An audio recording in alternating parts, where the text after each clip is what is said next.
Good morning friends. ఈరోజు షైండర్లోని current affairs bit bank నుంచి bits చూద్దాము. ఫస్ట్ బిట్ వచ్చి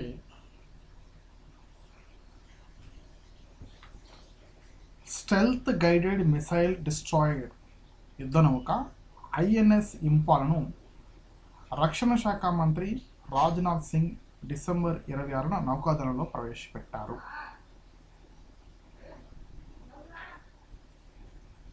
ఇది సరైనదే. అలాగే ఈ యుద్ధ నౌకను ముంబైలోని మజగావ్ డాక్ లిమిటెడ్ నిర్మించింది. ఎవరు నిర్మించారంటే మజగావ్ డాక్ లిమిటెడ్ నిర్మించింది. దీనికి పేరు ఎందుకు పెట్టారంటే సిలో చూడండి, రెండవ ప్రపంచ యుద్ధంలో భాగంగా పోరాడిన భారత సైనికుల త్యాగాలకు గుర్తింపుగా నౌకకు ఆ పేరు పెట్టారు, ఐఎన్ఎస్ ఇంపాల్ అనేది. Okay right. తర్వాత మరొక బిట్ చూద్దాం. సెకండ్ బిట్, క్రింది వానలో సరికానిది ఏది అన్నారు, నాలుగవది సరికాదు, మిలియన్ని రైట్ అయ్యి. చూద్దాం అదేంటో. పృథ్వీ విజ్ఞాన్ కార్యక్రమానికి కేంద్ర కేబినెట్ 4797 కోట్లు కేటాయించింది. పృథ్వీ విజ్ఞాన్ అనే కార్యక్రమం ఇది 5 సంవత్సరాల పాటు అమల్లో ఉంటుంది. దీని క్రింద వాతావరణ, సముద్ర, cryosphere, polar science, seismology, geosciences వంటి అంశాలపై పరిశోధన చేస్తారు. తర్వాత మూడవ బిట్టు, క్రింది వ్యాఖ్యల్ని పరిగణించండి అంటున్నారు. దీంట్లో ఏబిసి మాత్రమే రైటు, డి తప్పు. ఒకసారి సరైనటువంటి కూడా చదువుదాం. ముంబై ట్రాన్స్ హార్బర్ లింక్ MTHLను ప్రధాని నరేంద్ర మోడీ జనవరి 12న ప్రారంభించారు. ఈ 6 లేన్ల వంతెన మహారాష్ట్రలో దక్షిణ ముంబై, నవీ ముంబైని అనుసంధానిస్తుంది. అడగొచ్చు దేని కలుపుతుంది, దక్షిణ ముంబై, ఉత్తర ముంబై అట్లా అడగొచ్చు. దక్షిణ ముంబై నవీ ముంబైని అనుసంధానిస్తుంది. ఇంపార్టెంట్ ఇది. దేశంలో నిర్మించిన అత్యంత పొడవైన సముద్రపు వంతెన ఇది. దీని యొక్క పొడవు ఎంత అంటే 21.8 కిలోమీటర్లు. ఇది కూడా మనం గుర్తుంచుకోవాల్సి ఉంటుంది. ఓకే, నెక్స్ట్ నాలుగవ బిట్టు. అట్లా సెకండ్ స్టేట్మెంట్ తప్పు, పై స్టేట్మెంట్ రైటు. డిఆర్డిఓ స్వదేశీ పరిజ్ఞానంతో ఉగ్రం అనే ప్రోటోటైప్ అసాల్ట్ రైఫిల్ని తయారు చేసింది. ఆ రైఫిల్ పేరేంటంటే ఉగ్రం. దాన్ని తయారు చేసింది ఎవరంటే డిఆర్డిఓ. ఎక్కడ టెక్నాలజీ అంటే స్వదేశీ పరిజ్ఞానంతో. ఓకే, తర్వాత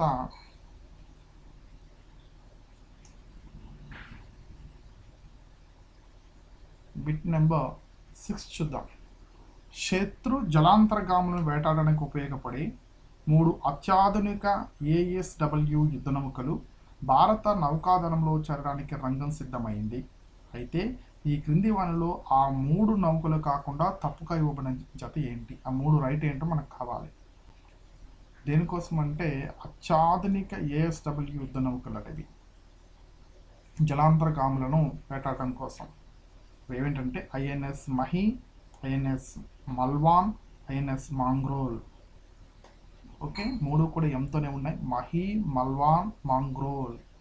మహి, మల్వాన్, మాంగ్రోల్ గుర్తుపెట్టుకోవాల్సి ఉంటుంది. తర్వాత 6వ బిట్ అంత ఇంపార్టెంట్ కాదు, 7వ బిట్కి వెళ్దాం. అంతర్జాతీయ హాకీ సమైక్య ప్రకటించిన 2023 అవార్డులలో FIH player of the year అవార్డును హార్దిక్ అందుకోగా, player of the FIH goalkeeper of the year award అందుకుందారంటే సబితా. ఓకే, 7ది కూడా ఉత్తమ గోల్ కీపర్ ఇవన్నీ ఉన్నాయి, మనకు అంత ఇంపార్టెంట్ ఏం కాదు. ఈ ఉగ్రంకి సంబంధించి మరొకసారి మళ్ళీ చూద్దాం. ఇంకొక బిట్ క్లియర్గా ఇచ్చారు ఇక్కడ మనకు. ఉగ్రం అనేది ఏంటంటే AK-47 కంటే మెరుగైంది. ఇది ఒక రైఫిల్ అంటే ఒక తుపాకీ.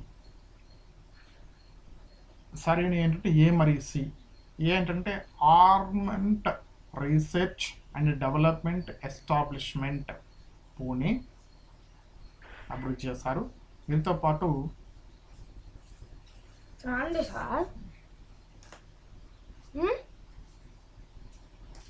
అభివృద్ధి చేసిన డిఆర్డిఓకి సంబంధించిన సంస్థలు, మన ఇందాక డిఆర్డిఓ అని చెప్పి అనుకున్నాం, దానికి సంబంధించిన సంస్థలు ఏంటంటే armament research and development establishment మరియు Dvipa armour India private limited Hyderabad.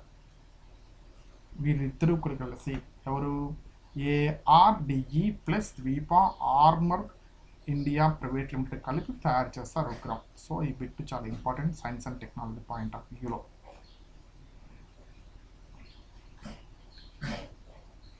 Next,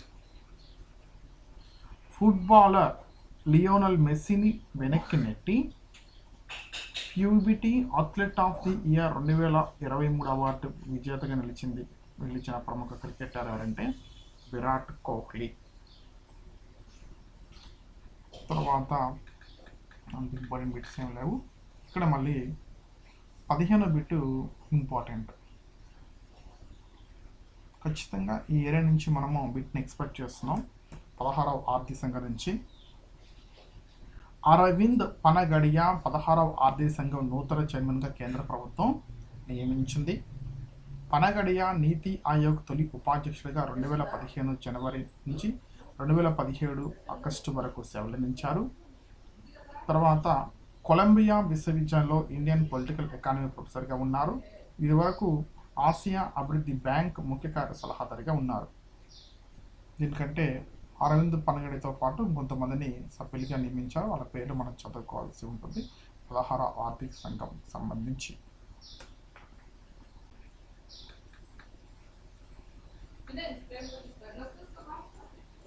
next, 2023 గణతంత్ర వేడుకలకు ఈజిప్ట్ అధ్యక్షుడు అబ్దుల్ ఫతా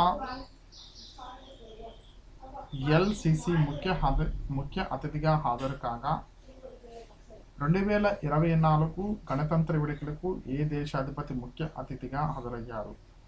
ఇమాన్యుయల్ మెక్రాన్. ఎవరు? Emmanuel Macron.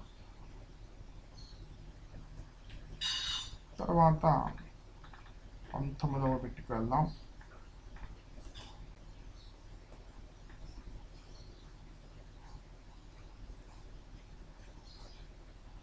Central industrial security force CISF తొలి మహిళా డైరెక్టర్ జనరల్గా నైనా సింగ్ నియమితులయ్యారు. CISF తొలి మహిళ, తొలి కనుక మనం గుర్తుపెట్టుకోవాల్సిన అవసరం ఉంది. నెక్స్ట్,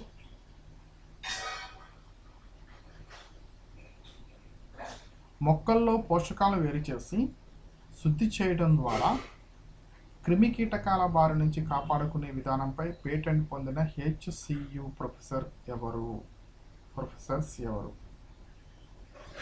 మొక్కల్లో పోషకాలు వేరు చేసి శుద్ధి చేయడం ద్వారా, అంటే కొన్ని పోషకాలు వేరు చేసి క్రిమి కీటకాల బారి నుంచి కాపాడుకునేటువంటి విధానానికి పేటెంట్ పొందినటువంటి HCU హైదరాబాద్ సెంట్రల్ యూనివర్సిటీ అనుకుంటా. ప్రొఫెసర్స్ ఎవరంటే K పద్మశ్రీ, MK అరుణశ్రీ. వీళ్ళిద్దరు కూడా K Padmashri, MK Arunasri.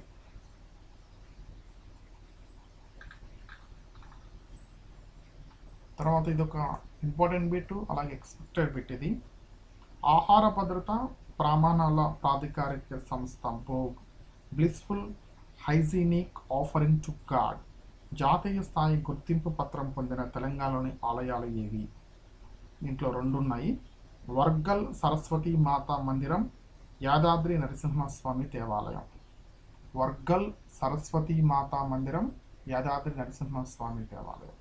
Bit రావచ్చని ఎగ్జామ్స్లో మనం ఎక్స్పెక్ట్ చేస్తున్నాం. నెక్స్ట్,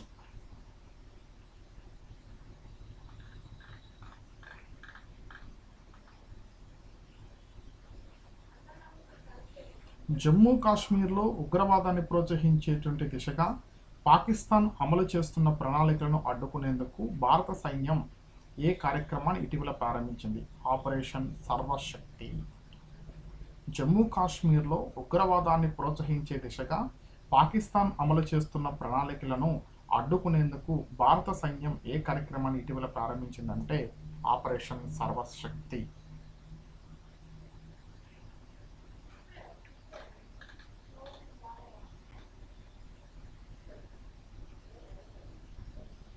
నెక్స్ట్, సంవిధాన్ సదన్గా పిలుచుకునే పార్లమెంట్లోని పాత పార్లమెంట్ భవనం సెంట్రల్ హాల్లో ఏ పేరుతో 2024 జనవరి 5న స్థానిక సంస్థల మహిళా ప్రతినిధుల సదస్సును నిర్వహించారంటే పంచాయతీ పే పార్లమెంట్ తక్, పాత పార్లమెంట్ భవనంలో. నెక్స్ట్ 35వ బిట్, సరికానిది ఏది అని అడిగారు. 4వ అంశం సరికానిది, మిగతా 3 అంశాలు సరి అని వాటిని చదువుదాం ఒకసారి. అరేబియా సముద్రంలో మునిగిపోయిన ద్వారకా నగరాన్ని వీక్షించేందుకు గుజరాత్ ప్రభుత్వం సబ్ మెరైన్ సర్వీసులను అందుబాటులోకి తెస్తోంది. ఉపరితలం నుంచి 300 అడుగుల మేర లోతుకు వెళ్లి ద్వారకను చూడవచ్చు. ముంబైకి చెందిన ప్రభుత్వ రంగ సంస్థ అయినటువంటి మజ్గావ్ నౌక నిర్మాణ సంస్థ ఇటీవల ద్వారకా నగరాన్ని వీక్షించేందుకు సంబంధించిన అంశంపై ఒప్పందం కుదుర్చుకుంది. మజ్గావ్ అనేది ఇంపార్టెంట్ నౌకా నిర్మాణ సంస్థ, ఎవరు అడగచ్చు.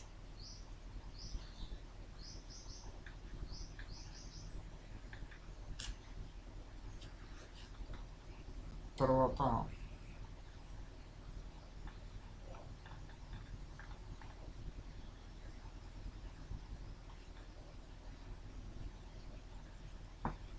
బ్రిటన్లో వివిధ రంగాల్లో సేవలందించిన వారికి ఏటా commander of the order of the British empire పురస్కారాన్ని బహుకరిస్తారు.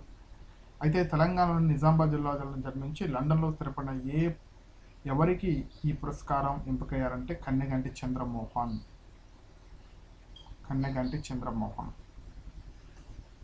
నెక్స్ట్, ఇది ఇంపార్టెంట్. 2024 గాను హెన్లీ పాస్పోర్ట్ సూచి, ఇది ఎవరు ఇంపార్టెంట్, హెన్లీ పాస్పోర్ట్ సూచి విడుదల చేసిన ప్రపంచంలోకెల్లా శక్తివంతమైన పాస్పోర్ట్ కలిగిన దేశాలు ఏంటంటే France, Germany, Italy, Spain, Japan, Singapore దేశాలు సంయుక్తంగా 6 కలిపి సంయుక్తంగా దక్కించుకున్నాయి.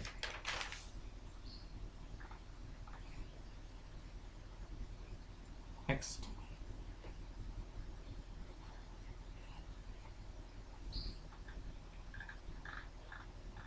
మీకు ఇంపార్టెంట్ మాత్రమే చదివినిపిస్తున్నాను, ఎక్స్పెక్టెడ్ బిట్లు మాత్రమే. ఈ బిట్ మనం ఎక్స్పెక్ట్ చేస్తున్నాం రావచ్చు. అది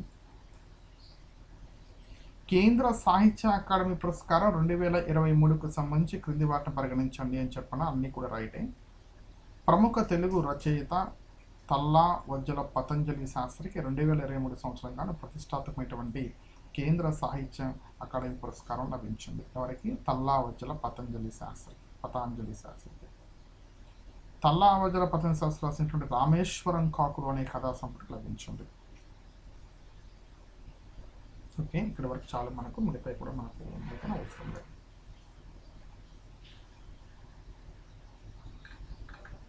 నెక్స్ట్, బిల్కిస్ బానో కేసు, ఇది ఇంపార్టెంట్, ఒకసారి సంబంధించి చూద్దాము. గుజరాత్ అల్లర్లో సామూహిక అత్యాచారానికి గురై 7 కుటుంబ సభ్యులను కోల్పోయిన బిల్కిస్ బానో కేసులో సుప్రీంకోర్టు 2024 జనవరి 8న సంచలనాత్మక తీర్పు వెలువరించింది. బిల్కిస్ బానోపై అత్యాచారం, కుటుంబీకుల హత్య కేసులో 11 మంది దోషులకు శిక్షాకాలం తగ్గిస్తూ 2023లో గుజరాత్ ప్రభుత్వం తీసుకున్న నిర్ణయాన్ని సుప్రీంకోర్టు కొట్టివేసింది. సుప్రీంకోర్టు న్యాయమూర్తులు justice BV Nagarathna, justice Ujjal Bhuyan ధర్మాసనం బిల్కిస్ బానో కేసుకు సంబంధించి 251 పేజీల తీర్పు వెలువరించింది. సుప్రీంకోర్టు ధర్మాసనం బిల్కిస్ బానో కేసు విషయంలో నిర్ణయాలు తీసుకునేటప్పుడు బాధితురాలు జాతి, మత విశ్వాసాలతో నిమిత్తం ఉండకూడదని స్పష్టం చేస్తుంది. నెక్స్ట్, భారతరత్న మనకు భారతరత్న నుంచి బిట్ వస్తుందని ఎక్స్పెక్ట్ చేస్తున్నాం. స్వాతంత్ర సమరయోధుడు బీహార్ మాజీ ముఖ్యమంత్రి దివంగత కర్పూరి ఠాగూర్కు 2024వ సంవత్సరం గాను కేంద్ర ప్రభుత్వం దేశ అత్యున్నత పురస్కారం భారతరత్న ప్రకటించింది. భారతరత్న అవార్డును 1954 జనవరి 2 ఏర్పాటు చేశారు. భారతరత్నతో పాటు నోబెల్ బహుమతి అందుకున్న వారు ఎవరంటే సివి రామన్, మదర్ తెరీసా, అమర్త్య సేన్. ఈ ముగ్గురికి ఎవరికి సివి రామన్, మదర్ తెరీసా, అమర్త్య సేన్ వీళ్ళ ముగ్గురికి కూడా నోబెల్ బహుమతితో పాటు భారతరత్న కూడా వచ్చిందన్న విషయాన్ని గ్రహించవచ్చు. తర్వాత ఇది ఎక్స్పెక్టెడ్ బిట్. ఇది కృత్రిమ మేధ రంగంలో సంచలనాలకు కేంద్రమైన చాట్ జీటీపీకి పోటీగా సెర్చ్ ఇంజిన్ గూగుల్ కొత్తగా ఏ పేరిట అడ్వాన్స్డ్ ఏఐ మోడల్ చాట్ బోట్ను ఆవిష్కరించిందంటే గూగుల్ జెమినీ. ఇవి షైన్ ఇండియాలోని కరెంట్ అఫైర్స్ బిగ్ బ్యాంక్లో ఉన్నటువంటి బిట్స్. ఓకే, ఇవన్నీ కూడా చదివి వినిపించడం జరిగింది. ఈ ఫిబ్రవరి నెలకు సంబంధించినవి. ఓకే, అభ్యర్థులకి ఎవరన్నా చదువుకునే వాళ్ళకి రెఫరెన్స్గా ఉంటుంది, మళ్ళీ ఒకసారి చూసుకుంటారని చెప్పని వీడియో రికార్డ్ చేయడం జరిగింది. మళ్ళీ రేపు మార్చ్ కరెంట్ అఫైర్స్తో మళ్ళీ కలుసుకున్నాం. Thank you and all.